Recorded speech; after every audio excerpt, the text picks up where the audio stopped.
እናቴ አልሞተችም የውሸት ወሬ ነው ማለት ትችላለች። ገብቶሻል?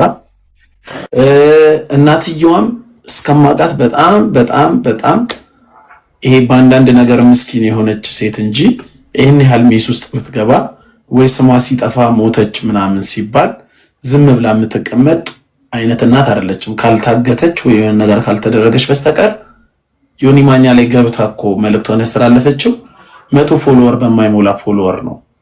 እና ለሚዲያው በጣም ቅርብ የሆነች ዴዚን ከልጅነቷ ጀምሮ ዩቲዩብ ስታሰራት የነበረች ለሚዲያ በጣም ንቁ የሆነች ሰው ናት።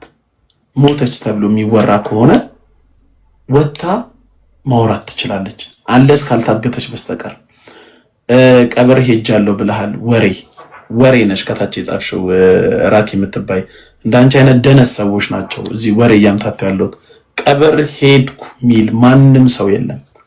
ለቅሶ ግን በማቀው ልክ በሰፈሯ በተነገረኝ ልክ ሄጃ ጠይቅ ያለው ሰፈሯ ላይ ምንም አይነት ነገር የለም፣ አልሰማም። እሷ ያለችኝ ሰፈር ላይ ገብቷቸዋል። በቃ ሙኒ ይሄን ነው የምንፈልገው። በቃ ሀቅ እዛ ምንም ነገር የለም። ሌላው ደግሞ ቅርብ ያለ አንድ ከፈቀድክልኝ አንድ ጥያቄ አለኝ። አንድ ጥያቄ ልጠይቅህ። ይጨርሳል። ብሪንት አንድ ይጨርስ። አወራሽ እኮ ይበቃሻል።